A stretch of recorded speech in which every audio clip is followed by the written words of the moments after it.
नमस्कार दोस्तों, अभिवादन स्वीकार कीजिए शुभम तिवारी का। स्वागत है आपका आजाद एकेडमी के इस प्लेटफॉर्म पर, जहां हम और आप मिलकर सुनिश्चित करते हैं आपकी सफलता। तो जैसा कि हमने कल तक अपनी क्लास में देखा था कि हमने ऋग्वैदिक काल की राजनीतिक व्यवस्था तक अध्ययन कर लिया था। अर्थात हमने ऋग्वैदिक काल की समय सीमा के बारे में, समय विस्तार के बारे में बात कर ली, उसके भौगोलिक विस्तार के बारे में बात कर ली कि किस किस क्षेत्र में ऋग्वैदिक काल तक आर्यों ने अपना प्रभुत्व स्थापित किया था या वर्चस्व स्थापित किया था। उसके बाद हमने देखा कि किस तरीके से ऋग्वैदिक काल के आर्यों की राजनीतिक व्यवस्था रही। तो अब आगे की श्रृंखला में हम देखेंगे कि ऋग्वैदिक काल में आर्यों की सामाजिक व्यवस्था किस तरीके की थी। तो आइए हम शुरू करते हैं ऋग्वैदिक काल में आर्यों की सामाजिक व्यवस्था के बारे में। तो सबसे पहले हम पॉइंट बना लेते हैं ऋग्वैदिक काल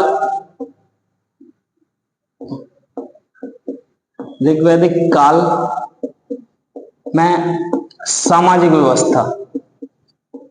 जब हम ऋग्वैदिक काल की सामाजिक व्यवस्था के बारे में पढ़ते हैं या सामाजिक स्थिति के बारे में पढ़ते हैं, तब हम इसके बारे में जानते हैं कि यहाँ पर किस तरीके से लोग रहते थे या उन लोगों में वर्ण व्यवस्था किस तरीके की थी, समाज में प्रभुत्व किस वर्ण के लोगों का था, या समाज मातृ सत्तात्मक था या पितृ सत्तात्मक था, इधर विवाह की स्थिति कैसी थी। सबसे पहले हम इसमें देखेंगे कि ये पितृ सत्तात्मक था।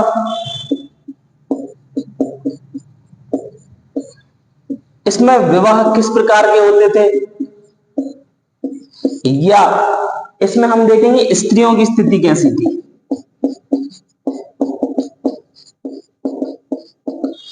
ये मेजर चीजें हैं जिनके बारे में आज हम बात करेंगे कि ऋग्वैदिक कालीन समाज किस तरीके का था या उसको किस तरीके से प्रतिबिंबित किया गया है। तो आइए हम शुरू करते हैं।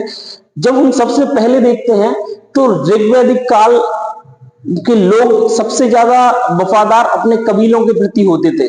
जो कबीले होते थे उनके प्रति सबसे ज्यादा उनका सर्वस्व निछावर होता था। तो उसके बारे में हम जानते हैं कि किस प्रकार से ऋग्वैदिक कबीलों में या गोत्र का सिस्टम आया। सबसे पहला गोत्र का सिस्टम मिलता है ऋग्वैदिक आर्यों की सामाजिक व्यवस्था में। तो ऋग्वैदिक आर्यों की जब सामाजिक व्यवस्था स्थापित होती है तो इसमें सर्वप्रथम गोत्र सिस्टम आता है। तो गोत्र के सिस्टम में हम देखेंगे कि गोत्र होता क्या था। अभी जैसे वर्तमान समय में ये होता है कि समान गोत्रों में शादी नहीं होती थी, तो ये गोत्र वर्ड आया कहां से, गोत्र प्रचलित कैसे हुआ। तो ऋग्वैदिक काल में जब एक कबीले के लोग अपने एक क्षेत्र में पशुओं को बांधते थे, उसको गोत्र कहा जाता था। जहां पशुओं को बांधा जाता था,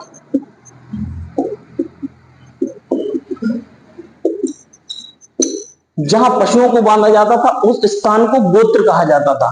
तो आर्यों का प्रतिनिधित्व या आर्यों की जो मूल इकाई होती थी या आर्यों की पहचान कहां से होती थी, ये गोत्र से मालूम होता था। किसी भी कबीले का एक निश्चित गोत्र होता था जिसके आधार पर सारे क्षेत्र में या सारे जनपद में उसी के आधार पर आर्यों का वर्गीकरण होता था। तो सबसे पहले अपन ने गोत्र सिस्टम देख लिया, ठीक है। इस गोत्र में सबसे पहले अपन पढ़ते हैं कुल के बारे में। कुल क्या होते थे, जैसा कि अपन ने राजनीतिक व्यवस्था में देखा था कि आर्यों की मूल इकाई कुल होती थी। कुल होते थे परिवार, कुल परिवार होते थे। अब परिवार रहेंगे तो परिवार का हेड कौन रहेगा, ये कुलप कहलाता था। कुल का हेड कुलप होता था जो इस परिवार का संचालन करता था। फिर हम आगे चल के देखते हैं कुल से मिलकर ग्राम बनते हैं, जो कि हमने पिछली कक्षा में पढ़ चुके हैं। तो सामाजिक व्यवस्था में सबसे छोटी इकाई कुल होता था जो परिवार का प्रतिनिधित्व करता था। कुल का हेड कौन होता था, कुलप होता था। कुलप हमेशा पुरुष रहेगा। पुरुष रहेगा जब, तब हमें इससे पता चलता है कि ऋग्वैदिक कालीन समाज पितृसत्तात्मक था। ऋग्वैदिक कालीन समाज पितृसत्तात्मक स्थिति में था। इसका मतलब यही होता है कि प्रभुत्व हमेशा पुरुष प्रधान उसका रहेगा, समाज का रहेगा। और दूसरी चीज, महिलाओं की स्थिति बहुत अच्छी थी। पूरे भारतीय इतिहास में सबसे अच्छी स्थिति महिलाओं की रहती है, जो कि अपन बाद में देखेंगे उसके बारे में। तो अभी अपन ने ये देखा कि गोत्र क्या होता था। गोत्र एक कबीले का प्रतिनिधित्व करता था, वो होता था, ठीक है, जहां पशुओं को बांधा जाता था। उसके बाद गोत्र की सबसे छोटी इकाई कौन सी मानी जाती थी? कुल। कुल किसका प्रतिनिधित्व करता था? परिवार का। कुल का प्रमुख कौन होता था? कुलप होता था। कुलप कौन होता था? पुरुष रहेगा। इसलिए अपन ऋग्वैदिक समाज को पितृसत्तात्मकता के रूप में देखते हैं। अब इसके आगे हम देखेंगे कि ऋग्वैदिक कालीन समाज रहेगा, उसमें वर्ण व्यवस्था का क्या आधार रहेगा। ऋग्वैदिक कालीन, जैसे अपन ने पढ़ा, वर्ण व्यवस्था ऋग्वैदिक काल में आ चुकी थी। तो वर्ण व्यवस्था का सबसे पहला उल्लेख कहां पे मिलता है हमें? तो वर्ण व्यवस्था का उल्लेख हमें मिलता है कहां पर? वर्ण व्यवस्था का उल्लेख मिलता है हमें ऋग्वेद के 10वें मंडल में। 10वें मंडल में 10वें मंडल में जब पुरुष सूक्त का उल्लेख मिलता है, पुरुष सूक्त का उल्लेख मिलता है, तब हमें पता चलता है कि पुरुष सूक्त में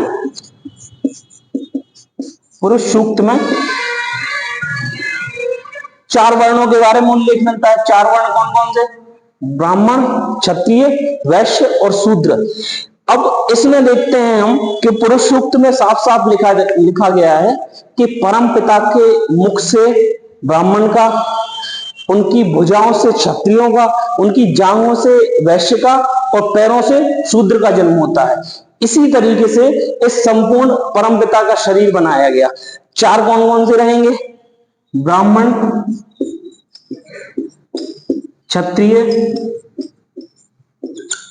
वैश्य और शूद्र। 4 भागों में विभाजित किया गया। परमपिता के मुख से ब्राह्मण का जन्म होता है, भुजाओं से क्षत्रिय का, जांघों से वैश्य का और पैरों से शूद्र का जन्म होता है। इस आधार पर समाज का वर्गीकरण किया गया। परंतु ये जो समाज था, ये जो था कर्म के आधार पर डिस्ट्रीब्यूटेड था, जन्म के आधार पर नहीं था। जन्म आधारित व्यवस्था नहीं थी, ये कर्म आधारित व्यवस्था थी। कर्म आधारित। ऋग्वेद में ऐसे कई सूक्त मिलते हैं जिनमें अलग अलग तरीके से राइटर बताता है, लेखक बताता है कि मैं कवि हूं, मेरे पिताजी रथ बनाने का काम करते हैं, मेरी माता चक्की पीसने का काम करती है। तो इस तरीके से अलग अलग कार्यों का विभाजन होता था, ठीक है, जिनका आधार कर्म होता था। अब ये वर्ण व्यवस्था हो गई। वर्ण व्यवस्था के बाद हम देखेंगे कि ऋग्वैदिक काल में विवाह किस तरीके से होते थे। तो विवाह की पद्धतियां जब हम देखते हैं, तो विवाह की पद्धतियां, एक तो नॉर्मल विवाह जो अभी होते हैं उस तरीके के विवाह होते थे। समान गोत्र में कभी विवाह नहीं होते थे। आज भी वर्तमान समय में जब हम देखते हैं कि समान गोत्र में विवाह क्यों नहीं किए जाते हैं, समान गोत्र में विवाह नहीं होने का मेन कारण ये रहता है कि इससे ब्लड डिसीज फैलती है, ठीक है। समान गोत्र में वर्तमान में भी शादियां नहीं होती हैं। समान गोत्र में शादी करने से सबसे ज्यादा खतरा ब्लड डिसीजेस का होता है, ब्लड से रिलेटेड बीमारियों का होता है, ठीक है। तो जिससे मानसिक विक्षिप्तता या शारीरिक विक्षिप्तता आती है, ठीक है। तो इसलिए समान गोत्र में शादी अभी भी नहीं होती है। अब जो 2 तरीके के विवाह प्रचलित थे उस समय, जिनको अलग से देखा जाएगा, तो 2 तरीके के विवाह कौन कौन से थे? एक तो अनुलोम विवाह और एक प्रतिलोम विवाह। अनुलोम विवाह और प्रतिलोम विवाह दोनों आपने पहले से सुने होंगे, या जब कभी भी अपन की बात चलती है कि अनुलोम विवाह में क्या रहता है और प्रतिलोम विवाह, ये दोनों थोड़े थोड़े मिलते जुलते हैं, लेकिन इनमें डिफरेंस क्या रहता है अनुलोम विवाह और प्रतिलोम विवाह में? अनुलोम विवाह में हमेशा उच्च वर्ण का पुरुष रहेगा, उच्च वर्ण का पुरुष, और निम्न वर्ण की महिला रहेगी, निम्न वर्ण की महिला। ये अनुलोम विवाह कहलाएगा। उच्च वर्ण का पुरुष रहेगा, निम्न वर्ण की महिला रहेगी, ये विवाह अनुलोम विवाह कहलाएगा। ये इस प्रकार के विवाह एक शर्त पर सोसाइटी एक्सेप्ट कर लेती थी, समाज एक्सेप्ट कर लेता था। परंतु जो प्रतिलोम विवाह होता था, जो कि बिल्कुल इसका उलट होता था, इसमें उच्च वर्ण की महिला होगी और निम्न वर्ण का पुरुष होगा, निम्न वर्ण का पुरुष होगा। ये विवाह समाज स्वीकार नहीं करती थी। इसी के आधार पर आगे चल के हम देखते हैं जो कई और समाज बने या कई और जातियों का विवरण मिलता है, वो इसी तरीके के उससे मिलता है। जैसे मान लीजिए उच्च वर्ण की महिला ब्राह्मण वर्ण की महिला है अगर, फीमेल, ठीक है, और शूद्र पुरुष है, शूद्र पुरुष है, ठीक है, तो इससे जो जाति बनेगी, इससे जाति बनेगी वो चांडाल कहलाएगी। चांडाल जो जाति होती थी, जो या तो चिताओं को जलाने का काम करती थी, ये हमेशा गांव के बाहर रहते थे। जैसे ढोल बनाने वाले होते हैं, चांडाल होते हैं, ये हमेशा इनको अस्पृश्य माना है, इनको स्पर्श नहीं कर सकते हैं, ठीक है। तो इस तरीके से अलग अलग जातियों का उद्भव हुआ। ये अनुलोम और प्रतिलोम विवाह है, ये मुख्य रूप से सामाजिक सामाजिकता को व्यक्त करते हैं, जो ऋग्वैदिक काल में पाई जाती थी। तो इस तरीके से हमने जाना कि इसमें विवाह व्यवस्था किस तरीके की थी। अब इसके आगे हम देखते हैं कि ऋग्वैदिक काल में महिलाओं की स्थिति किस प्रकार की थी। ऋग्वैदिक काल में महिलाएं किस तरीके से रहती थी, या उनकी स्थिति कैसी थी, या उनको उपनयन संस्कार का अधिकार था कि नहीं था। तो जब हम ऋग्वैदिक काल में स्त्रियों की दशा का वर्णन करते हैं, तब हम पाते हैं कि ऋग्वैदिक काल में ही पूरे समस्त भारतीय इतिहास की सबसे अच्छी और सुदृढ़ स्थिति स्त्रियों की थी, ठीक है। उसके बाद स्त्रियों की दशा में गिरावट आती गई। वर्तमान परिप्रेक्ष्य में हम देखें तो हम पाते हैं कि स्त्रियां काफी सुदृढ़ हो रही हैं, वापस हो रही हैं, ठीक है, अपने मुख्य धारा में आ रही हैं। परंतु जो बीच का समय रहता है ऋग्वैदिक काल और अभी के समय का, उसमें स्त्रियों की दशा काफी दयनीय रही। अलग अलग राजवंशों के समय, अलग अलग काल में, जब हम मुस्लिम आक्रमण के समय भी देखते हैं तो स्त्रियों की दशा काफी दयनीय रही, ठीक है। तो अब हम ऋग्वैदिक काल में देखते हैं कि किस प्रकार से स्त्रियों को इतने अधिकार प्राप्त थे। तो इसमें अपन स्त्रियों की दशा देखते हैं। जब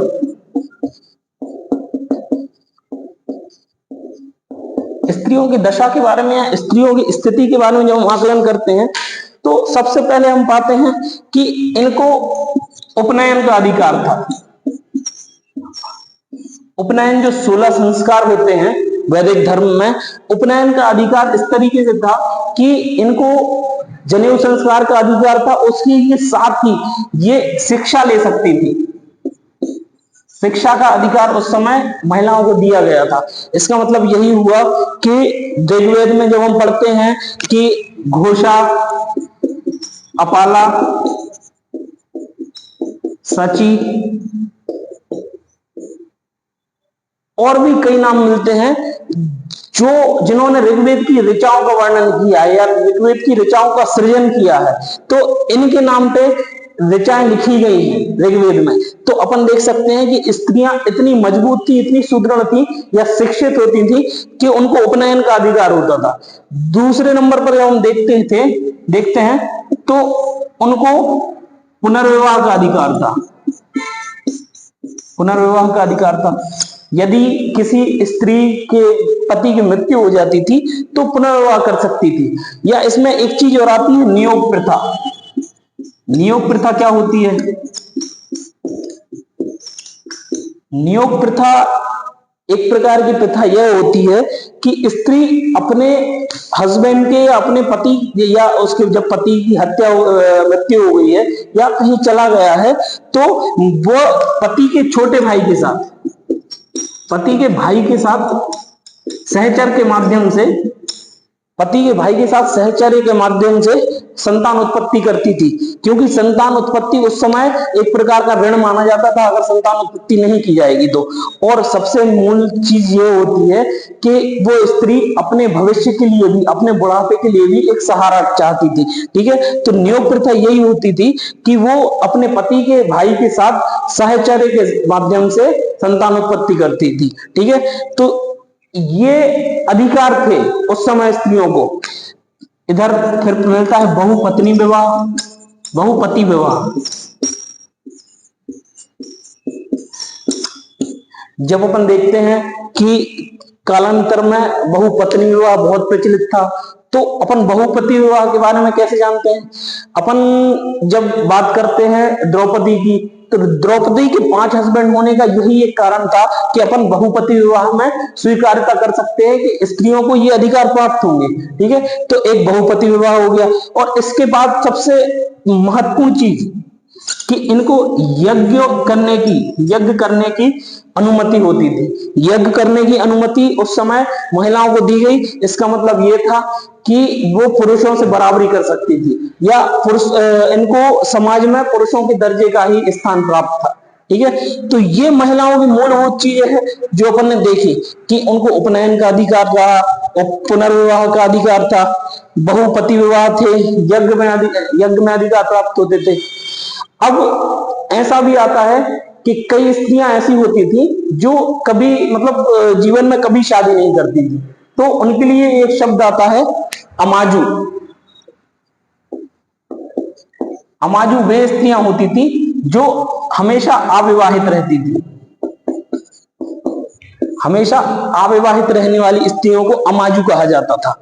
तो इस तरीके से अपन ने देखा कि ऋग्वैदिक काल में सामाजिक व्यवस्था में स्त्रियों की दशा किस प्रकार की थी। तो अपन ने सबसे पहले इसमें पढ़ा था, क्या पढ़ा था? सबसे पहले अपन ने गोत्र के बारे में पढ़ा, वर्ण व्यवस्था के बारे में पढ़ा, पितृ सत्तात्मक समाज था उसके बारे में पढ़ा। उसके बाद हमने क्या देखा? उसके बाद हमने देखा कि स्त्रियों की दशा किस प्रकार की थी। ठीक है, तो ये सब जो मुख्य चीजें थी ऋग्वैदिक काल की सामाजिक व्यवस्था के बारे में। इस सब से जाना हमने कि उस समय ऋग्वैदिक कालीन समाज किस तरीके का होता था, या किस तरीके से संचालन होता था ऋग्वैदिक समाज का। तो ये हमारी सामाजिक व्यवस्था रही। आज हमने ऋग्वेद की दूसरी कक्षा कंप्लीट की है। ठीक है, अब इसके आगे हम तीसरी कक्षा में इसकी आर्थिक स्थिति और इसकी धार्मिक स्थिति के बारे में वर्णन करेंगे, जिसके साथ ही हम अपना ऋग्वेद कंप्लीट कर लेंगे। तो चलिए कल मिलते हैं। बहुत बहुत शुक्रिया, बहुत बहुत धन्यवाद।